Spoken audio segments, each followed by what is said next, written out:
Peraturan Menteri Perhubungan Nomor 29 Tahun 2015 mengenai standar pelayanan minimal angkutan orang dengan kendaraan bermotor umum dalam trayek menargetkan pada awal tahun 2018 mendatang semua angkutan umum baik itu bus kota atau angkot harus melengkapi kendaraannya dengan fasilitas AC. Ya, para pemilik kendaraan umum diwajibkan menyetel suhu AC angkutan di antara 20 hingga 25 derajat Celcius agar penumpang merasa sejuk dan nyaman. Nah, untuk membahas kesiapan dan pentingnya angkot ber-AC ini, langsung bergabung di studio Selamat Pagi Indonesia sudah ada Dirjen Perhubungan Darat Kementerian Perhubungan Pak Puji Hartanto. Pak Puji, selamat pagi. Selamat pagi, Pak. Ya, dan juga ada pengamat transportasi nasional Azaz Tigor Nainggolan. Pak Tigor, selamat pagi. Selamat pagi, Pak Tigor. Ya, kalau kita lihat tadi targetnya 2018 ya Pak Puji ya. Yeah. Realistis tidak Pak kalau kita melihat kesiapan dari angkutan umum yang sudah ada saat ini? Ya, kalau sebetulnya dari peraturan menterinya sudah 2015 ya. Ya. Ada jeda waktu yang 3 tahun, dan itu saya pikir cukup panjang. Okay. Tinggal bagaimana nanti, ini kan para pengusaha atau operator angkutan umum ini disupport oleh Pemda setempat. Okay. Kan prinsipnya pemerintah nasional hanya mensupervisi, mendorong lewat regulasi. Kan memang di Undang-Undang Nomor 22 itu pemerintah punya kewajiban menyediakan angkutan umum yang aman, nyaman, terjangkau. Itu mandat undang-undang. Nah, tapi dalam konteks ini kan pemerintah tidak bisa sendiri. Dia membuka peluang kepada swasta. Namun pemerintah harus menjamin bahwa layanan yang diberikan oleh swasta ini tadi sesuai dengan mandat Undang-Undang Nomor 22, nyaman, aman. Nah, makanya pemerintah pusat terutama itu kan hanya mendorong, mensupervisi sebagai regulator. Tapi nanti di tingkat implementasi menurut saya itu di pemerintah daerah setempat yang mensupport supaya kebijakan ini terwujud gitu loh. Koordinasi dan sinergisnya terus dijalin berarti. Iya, harusnya memang di Pemda. Sudah sinergis dengan pemerintah daerah, mereka sudah siap untuk melakukan ini? Ya, apa yang disampaikan oleh Pak Tigor itu betul, bahwa bagaimanapun pemerintah sudah menyiapkan sebagai satu regulasi, kemudian sebagai regulatornya, kemudian kita melihat dari sisi kebutuhan masyarakat. Kebutuhan masyarakat itu apa? Nah, tadi sudah sebutkan. Yang pertama adalah aman. Setelah aman baru nyaman. Nah, keamanan ini terus kita laksanakan dan kenyamanan juga. Nah, secara bertahap, kalau tadi saya katakan bahwa 2018 di SPM harus diwujudkan, itu betul. Karena apa? Karena di dalam PM 29 2015 itu sudah dicanangkan secara bertahap. Artinya seperti kesadaran para pengusaha juga sudah mulai pada saat itu. Contoh misalnya, ya kan? Karena disebutkan itu kan angkutan umum, bukan angkot. Nah, angkutan umum itu kan dari mulai bus, ya. Bus itu bus apa? Bus antar kota, antar provinsi akap. Sudah rata-rata sekarang ber-AC, ya kan?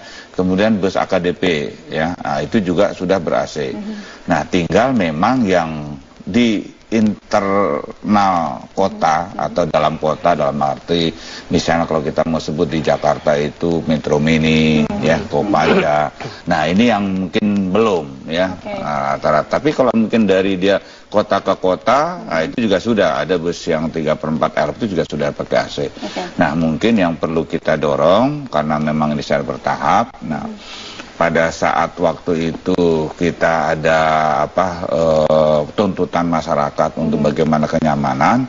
Nah, muncullah waktu itu pemerintah mendorong di Bekasi itu kalau bisa angkot itu sudah ada yang ber-AC. Nah, Pak, ini berbicara terkait dengan pada Mei 2017 ini sudah diberlakukan di Bekasi untuk percontohan Pemda begitu, angkutan umum yang ber-AC. Itu baru satu loh. Baru satu waktu itu, dan saya yang hadir dan satu sama wali kota. Oke, nggak apa-apa satu, ya. Sebetulnya sih nggak pantas lah dirjen punya satu kan. Itu sudah beroperasi Pak? Sudah. Nah, waktu itu bilang satu, waduh kok dirjen, tapi nggak apa-apa karena ini amanah undang-undang, ya saya akan lakukan. Tapi ternyata alhamdulillah dalam waktu tempo nggak sampai 2 bulan, kemarin waktu tanggal 1 Juli itu sudah ada 40 yang memang secara spontan untuk bagaimana melakukan kolaborasi, kemudian memperhatikan antara ya bagaimana pengguna jasa transportasi ini bisa nyaman. Nah, itu ada bantuan yaitu sejumlah 40 untuk angkot ber-AC. Nah, langsung pada saat itu spontan Pak Menteri bilang supaya ini juga gulirannya tidak hanya di satu tempat, kita bagi ke 4 tempat. di Jabodetabek, kemudian untuk untuk Jakarta itu Jakarta Selatan Barat gitu, 10, kemudian Bekasi, Tangerang dan Bogor. Oke, Nah, sejauh ini itu, Pak, gimana antusias masyarakat setelah adanya angkutan umum ber-AC ini? Ya, kalau saya memperhatikan kenapa muncul waktu itu, pastinya kan karena pemerintah sendiri walaupun tidak ada tuntutan, seperti yang disampaikan tadi Pak Dikotir, bahwa itu kewajiban pemerintah, walaupun tidak ada masyarakat menuntut, ya, tapi pemerintah sudah menyiapkan itu. Makanya dibuatlah PM 29 itu. Nah, kita juga tidak mau seperti harus 2018, nah dari sekarang sudah mulai bergulir.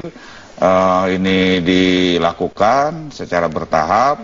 Bagaimana reaksi masyarakat pastinya akan positif. Yang di Bekasi juga bisa menjadi percontohan tersendiri. Ya, salah satunya. Nah, tapi ada beberapa penolakan yang datang. Sudah diantisipasi belum oleh? Saya pikir kalau hal-hal yang baru itu saya tidak pernah menampik bahwa hal yang wajar lah ya. Ada yang menolak pro dan kontra. Nah, tapi kan semua harus kita manage dengan bagus. Kontranya itu karena apa? Oh, karena mungkin masalah harga, ya kan nanti jadi tinggi. Nah, harganya jangan terlalu tinggi. Nah, bagaimana disesuaikan dengan situasi kondisi di daerah itu sendiri. Saya pikir kan begitu. Ada juga yang udah nelpon ngasih WA ke saya begitu tuh. Pak, saya masa perlu saya di daerah dingin. Ya, itu. Ngapain juga? Nah, itu kan. Gimana caranya? Tapi ya matiin aja AC-nya. Kan gampang. Artinya memang kita nggak usah cara itu terus jadi bikin pusing debat gitu. Contoh di luar negeri aja kan sudah ada namanya itu daerah panas, daerah dingin. Begitu dia panas dia setel AC, begitu dia dingin dia nyalain yang heaternya.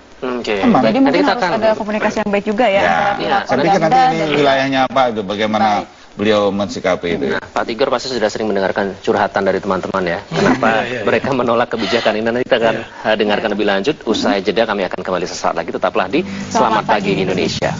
Dan kembali di Selamat Pagi Indonesia, pemirsa, untuk mengetahui apa saja yang sudah dipersiapkan oleh para pengemudi atau pemilik angkot untuk mengikuti anjuran pemerintah memasang AC di mobil angkot milik mereka, kita akan langsung terhubung ya dengan rekan Marcelina Gita. Sejak pagi tadi sudah jalan-jalan di Terminal Blok M Jakarta Selatan. Dan untuk mendengar suara daripada supir angkot di sana, kita akan langsung sapa Marcelina Gita. Hai Gita, selamat pagi. Gita, apa saja komentar dari para pengemudi angkot dengan rencana pemerintah agar mobil angkot mereka ber-AC? Halo, selamat pagi Naila. Sesuai dengan aturan Menteri Perhubungan nomor 29 tahun 2015 tentang standar layanan minimal angkutan orang dengan kendaraan bermotor umum dalam trayek, menargetkan bahwa seluruh angkutan kota di Indonesia dilengkapi dengan pendingin udara atau air conditioner AC paling lambat Februari 2018 mendatang. Nah, ini mendapatkan respon yang cukup beragam dari pengemudi angkutan kota khususnya seperti yang tadi saya temui di sekitar wilayah Blok M Melawai Jakarta Selatan. Ada yang setuju, ada juga yang tidak setuju. Yang setuju menyatakan mereka akan mengikuti apa yang menjadi keputusan dari pemerintah. Namun ada juga yang menyatakan setuju, namun harus didukung dengan faktor-faktor pendukung lainnya, seperti dengan penyesuaian tarif. Karena mereka menyatakan jika masih menggunakan tarif lama, nantinya ini akan merugikan supir angkutan kota itu sendiri, mengingat bahwa tarif dari bahan bakar pun ini juga cukup mahal, sehingga jika tidak ada penyesuaian tarif, maka nantinya ini akan merugikan para supir angkutan kota. Namun ada juga yang tidak setuju, yang menyatakan bahwa tidak keseluruhan dari angkutan kota khususnya yang berada di Jakarta ini dapat menggunakan AC karena banyak juga angkutan-angkutan kota ini yang masih kendaraan lama. Berikut kita dengarkan pernyataan dari beberapa supir angkutan kota yang saya temui pagi hari ini. Saya setuju gitu, tapi tarifnya itu harus berubah, harus dinaiki lagi.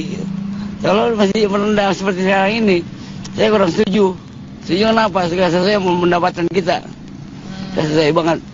Makanya sekarang aja pun udah berat ini, udah merasakan banget berat karena udah adanya ojek online itu kan, itu pengaruh besar buat saya. Ya nggak keberatan, yang namanya juga kan supir kita ya, tinggal ngikutin aja yang mana yang baik ya gitu. Jadi kalau supir kan yang namanya supir cuma bawa kendaraan setoran ya kan. Kalau urusan AC itu ya nggak masalah sih. Ya nggak cocok lah setorannya. Masalah setoran. Ada Grab online aja udah susah nyari duit. Berarti tarifnya harus dinaikin lagi. Gimana, Bang? Sewanya lari. Nggak ada sewa. Soalnya sewa segitu aja udah besar itu Mbak di sini. Emang berapa, Bang, sewanya, Bang? Kalau sampai Pondok Labu 6.000. Kalau dekat 4.000, 3.000. Anak sekolah 3.000. Ya, itu tadi adalah tanggapan dari beberapa pengemudi angkutan kota yang saya temui pagi hari ini. Dan seperti yang sempat kita temui beberapa waktu lalu, Menteri Perhubungan Budi Karya Sumadi menyatakan nantinya bisa akan ada penyesuaian tarif. Namun hal ini tentunya masih akan dirembukan bersama dulu bersama dengan pihak-pihak terkait. Untuk rencana penggunaan AC di setiap angkutan kota di Indonesia ini, tujuan utamanya adalah untuk meningkatkan layanan di angkutan kota itu sendiri agar meningkatkan minat dari masyarakat untuk kembali lagi menggunakan angkutan kota sebagai transportasi umum sehari-harinya. Namun tentunya hal ini juga masih harus menjadi pertimbangan bersama dari pihak-pihak terkait. Apakah nantinya ini juga akan mengurangi tingkat kriminalitas di angkutan kota itu sendiri? Ini juga masih harus menjadi bahan pertimbangan dan juga evaluasi dari seluruh pihak terkait. Demikian Naila dan juga Iqbal, saya kembalikan ke Anda di studio.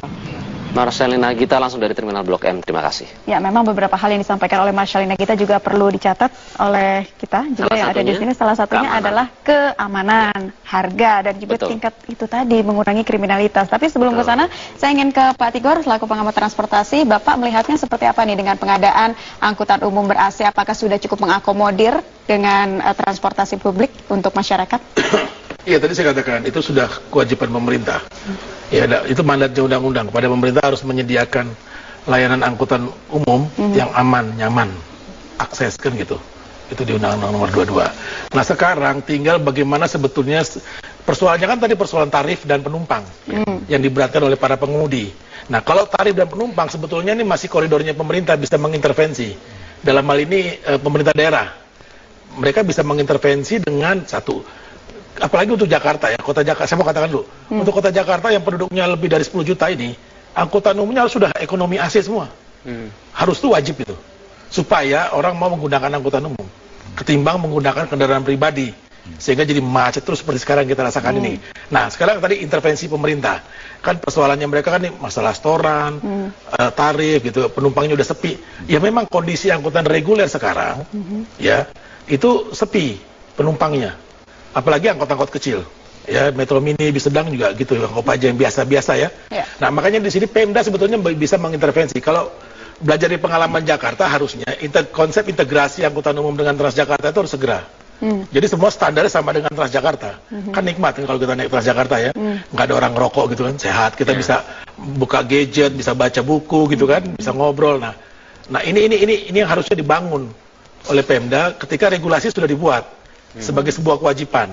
Nah, di intervensi tadi, ya kalau misalnya dibilang 6.000 angkot, saya pikir itu juga sudah mahal. Nah, kalau nanti dinaikkan lagi, nanti masyarakat mikir lagi. Nah, ini lagi-lagi Pemda membuat skema. Bagaimana ini bisa terjamin implementasi dari standar tersebut gitu loh. Masalah tarif ini sudah diperhitungkan, Pak Puji? Ya, itu seperti yang tadi sampaikan Pak Tigor. Betul bahwa segala sesuatu kita harus ada penyesuaian, ya. Kita tidak bisa juga bicara kemudian ya bicara aman saja itu mahal, ya. Nah, ditambah nyaman ya kan gitu. Jadi ada cost tertentu yang memang harus itu menjadi satu keputusan. Nah, keputusan itu bisa memang diatasi oleh pemerintah itu sendiri atau sharing bersama-sama ya kan gitu. Nah, ada regulasi yang sudah memang selama ini dilaksanakan, ada peraturan daerah, ada peraturan gubernur. Nah, itu disesuaikan dengan wilayah masing-masing. Nah, ini tentunya menjadi suatu langkah berikutnya setelah kita menyatakan bahwa kenyamanan itu perlu, ada satu spare part atau satu underdeal yang menyertai di situ, nah, berarti harus ada penyesuaian harga. Artinya sudah dipikirkan untuk penyesuaian harga ya, tergantung dengan daerahnya masing-masing. Ya, untuk itu ibu kota berapa kira-kira? Ya, kita tidak bisa menyebutkan sekarang berapanya, tapi tergantung kepada daerah itu sendiri. Yang ingin saya sampaikan itu maksudnya begini, pastinya kalau orang Jawa bilang itu ada rupa, ada rupo, ya kan itu. Jadi sama juga itu. Ya. Jadi sebanding begitu ya dengan yang dibayarkan dengan kenyamanan yang didapatkan ya Pak Puji ya. Oke. Saya katakan di awal tadi, pemerintah harus sudah menyiapkan yang namanya keamanan dan kenyamanan. Walaupun itu tidak dituntut atau diminta oleh masyarakat, itu harus siapkan dulu. Nah, baik itu regulasinya, aturannya, maupun nanti implementasinya, ya, seperti yang Pak sampaikan. Nah, kita sudah melalui sosialisasi, kita sudah mulai diskusi ya untuk bagaimana ini bisa terwujud. Kalau dilihat dari 2015 sekarang sudah 2017 sudah terlalu lama juga. Tapi apakah itu tidak ada hasil? Ada. Tadi saya katakan ada bus yang sudah menggunakan, banyak yang sudah menggunakan AC itu. Itu salah satu contoh wujudnya. Saya pikir masalah angkot tadi yang dikeluhkan, udah kita melihat aja seperti bus yang ber-AC, bus yang non-AC kan sama begitu ya. Nah mungkin itu. Saya memahami pada supir ya, kemudian pada pengelola jasa transportasi khususnya angkot ya. Semua ini adalah untuk bagaimana kita melayani masyarakatnya. Walaupun nanti di ujungnya ada pilihan. Ya silakan aja kalau memang ada angkot yang tidak pakai AC mungkin. Tapi kan kembali bahwa aturan harus ya nanti pada tahun 2008 ya harus menggunakan. Dan masih ada waktu ya Pak ya 2018 ya. Pak Tigor terakhir kalau apa yang harus dilakukan terkait dengan sinergis dan juga koordinasi Kementerian Perhubungan agar peraturan ini bisa berjalan tanpa banyak penolakan yang timbul. Artinya kenyamanan sudah didorong gitu ya, dibangun lewat regulasi oleh pemerintah pusat. Sekarang bagaimana pemerintah daerah memikirkan ini bisa terwujud? Salah satunya apa? Dengan membangun sistem layanan angkutan umum di daerahnya masing-masing. Seperti apa konkretnya Pak? Misalnya kayak di Jakarta saya coba selalu katakan integrasi dan semua disubsidi. Anggarannya cukup kuat. Jadi tidak perlu lagi mikir naikkan tarif. Jadi layanan si angkutan umum ini semua dibeli oleh Transjakarta, melalui Transjakarta oleh Pemprov begitu. Jadi ya semua sama, satu harga misalnya. Jadi semua terintegrasi. Jadi angkutan-angkutan lainnya itu sudah nggak mikir lagi ongkosnya harus naik dari 5.000 jadi 6.000. Oke, itu berhitungi nanti dengan Pemprov melalui misalnya Transjakarta kalau di Jakarta. Di daerah juga bisa seperti itu. Jadi tidak ada yang milik perorangan, lebih baik. Oh, bisa tetap milik perorangan, tapi dia bekerja sama. Dia menjadi operatornya dari BRT-nya kota masing-masing atau daerah masing-masing. Ini yang harus dibangun. Jadi Pemda menyediakan sistem, membangun juga sistem. Ketika kebijakannya sudah ada, dia kan harus ada sistem yang mendasari. Jadi lebih terintegrasi ya antara pihak Pemda dan juga swasta. Bisa subsidi. Tapi itu bisa dicari lah pengelolanya swasta. Secara anggaran itu mungkin Pak kalau sekarang. Ya tadi kan saya sudah katakan bahwa hal-hal itu bisa dipecahkan dengan pertama ya dari pihak swasta sendiri. Kan ada CSR ya kan yang bisa untuk membantu itu untuk pengadaan segala macam. Yang kedua pemerintah sendiri ya hal yang bisa dilakukan seperti halnya kegiatan subsidi ya kan itu kan sudah juga kita lakukan ya. Nah hal-hal ini tentunya saya setuju apa yang disampaikan oleh Pak Tigor itu pemerintah daerah khususnya melakukan suatu bagaimana sistem yang akan dibangun di suatu daerahnya itu yang pertama. Yang kedua bagaimana untuk penerapan daripada harganya itu sendiri ya. Nah kalau memang toh pemerintah mampu ya bisa memberi subsidi saya pikir jadi sehingga masyarakat juga tidak merasa terbebani. Jadi sudah dipikirkan ya Pak Puji. Ya saya pikir gitu dan itu sudah juga kita lakukan ya bukan hal yang baru berkaitan dengan ada subsidi segala. Kita tunggu realisasinya Pak. Maaf sekali durasi kita singkat dan karena kita suatu saat juga akan membicarakan masalah keamanan karena dikhawatirkan dengan tirai mobil pintu tertutup seperti apa kesempatan selanjutnya semoga kita bisa bertemu lagi. Terima kasih Pak Puji dan Pak Tigor sudah bergabung di Selamat Pagi Indonesia dan kami akan kembali dengan informasi lain. Tetaplah bersama kami. Terima kasih. Iya. Terima kasih.